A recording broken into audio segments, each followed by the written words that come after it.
একটু আগে আমি গেছিলাম মেলায়, সো সেখান থেকে আমি কিনেছি এই সুন্দর ইয়াররিংসটা।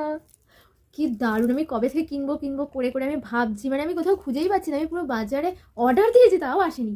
মানে আমি প্রাইভেটে গেছিলাম, সেখান থেকে আসার পর থেকে মেলা হচ্ছে, সো আমি এটা কিনেছি।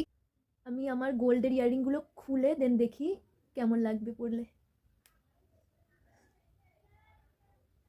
এবার এটা পরবো আমি। আমি খুব এক্সাইটেড, কালকে সরস্বতী পুজোর জন্য এটা আমি বেসিক্যালি কিনেছি।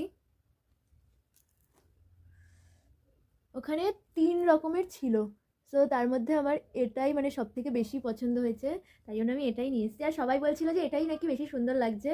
তাই এটাই আমি নিয়ে এসেছি। কি দারুণ লাগছে! কালকে যখন আমি শাড়ি দিয়ে পরবো সবাই আমার দিকে তাকিয়ে থাকবে। কি দারুণ ঝুমকাগুলো! তোমাদের কেমন লাগলো? আরেকটা জিনিস কিনেছি। এই বিউটিফুল পিন্টারেস্টি চেইনটাও কিনেছি। সো আমি এটা পরে দেখাচ্ছি। কি দারুণ লাগছে চেইনটাও, জাস্ট দারুণ লাগছে, একদম পিন্টারেস্ট লুক দিচ্ছে। কোথায় সোজা কোনটা? হ্যাঁ, দেখো কেমন লাগছে। এই দুটো আমি কিনেছি। সো এই দুটো কেমন লাগলো তোমরা অবশ্যই আমাকে কমেন্ট করে বলো। So by.